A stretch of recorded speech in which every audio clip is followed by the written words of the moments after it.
We have previously been talking about that the Icer, the incremental cost-effectiveness ratio, is the result from a cost-effectiveness analysis. The Icer is interpreted as what we have to pay per extra quali if using a new treatment compared to some standard treatment.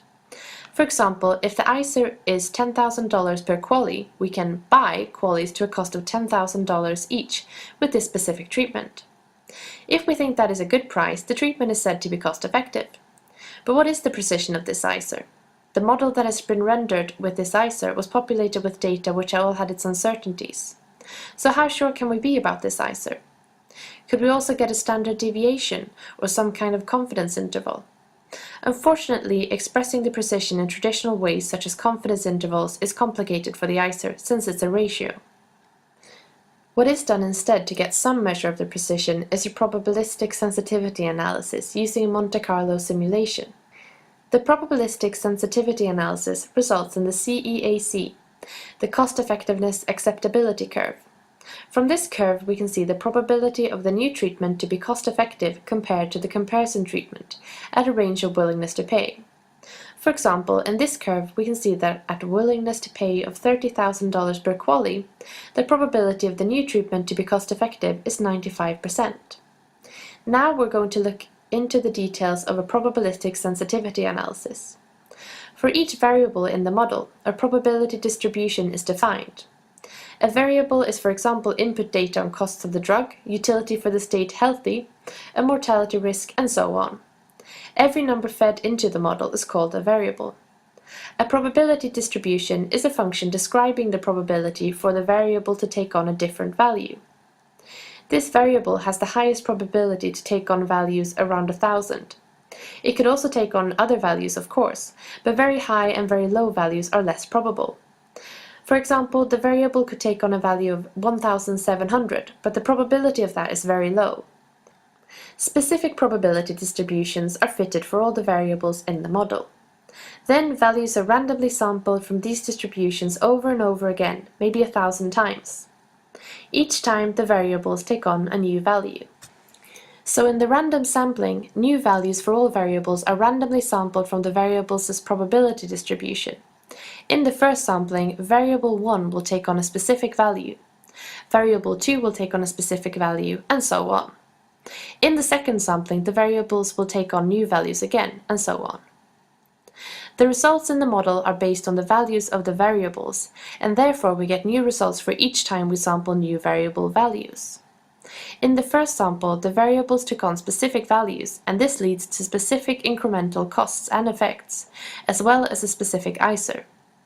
In the second sampling, the variables took on new values, so we get new results again, and so on. Before, we used only one fixed value for each variable, the mean value, which gave us one set of results. This is called to use a deterministic model. But in the probabilistic sensitivity analysis, we randomly assign 1,000 different values for all variables, which gives us 1,000 specific results. This is called to use a probabilistic model or to do a Monte Carlo simulation. The results from all the 1,000 samples are then plotted in an Icer scatter plot. The Icer scatter plot has the same structure as the cost-effectiveness plane that we have mentioned earlier. On the x-axis, we have the delta effects, which is the same as incremental effects, which means the difference in effect between the two treatments that are being compared.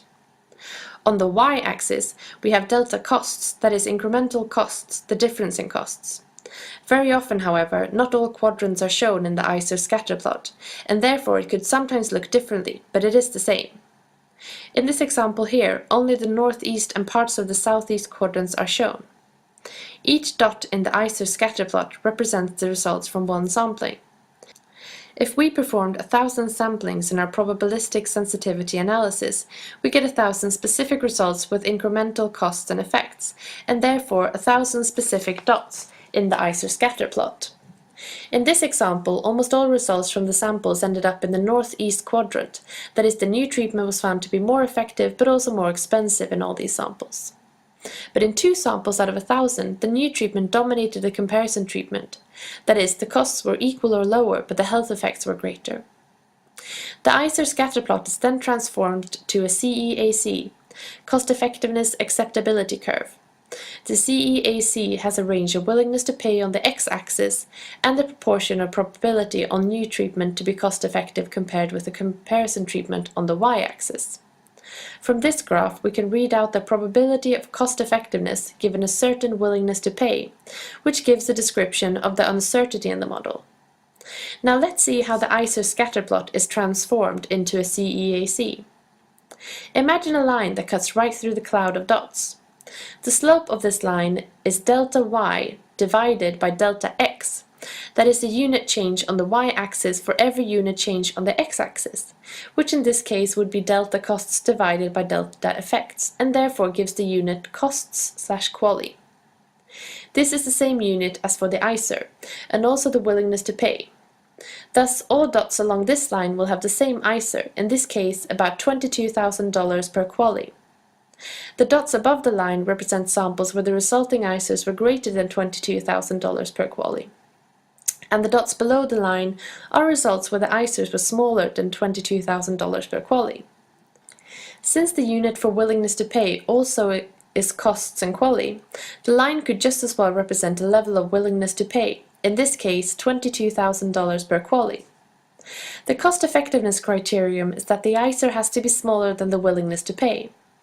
The Icer gives the costs of a quality, and the willingness to pay gives what we are ready to pay for a quality. If the price of a quality is lower than what we are ready to pay, we would buy it. In other words, we would consider the treatment to be cost-effective. All the dots below the line, which is the willingness to pay, have Icers lower than the willingness to pay and therefore represent samples where the new treatment was cost-effective, given this specific willingness to pay. All the dots above the line, on the other hand, have Icers greater than the willingness to pay and represent samples where the new treatment was not cost-effective.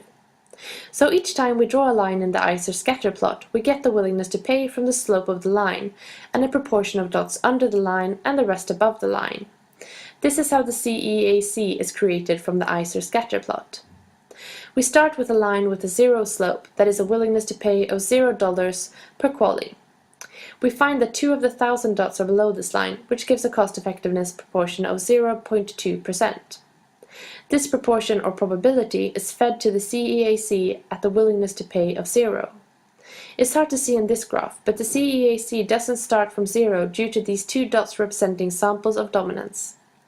Although we are not ready to pay anything for a quality, that is our willingness to pay is 0.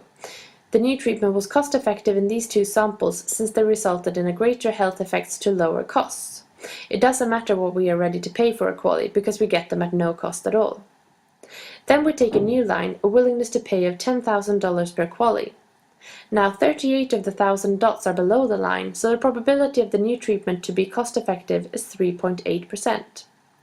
This value is fed to the CEAC at the willingness to pay of $10,000 per quality, and so on for different levels of willingness to pay.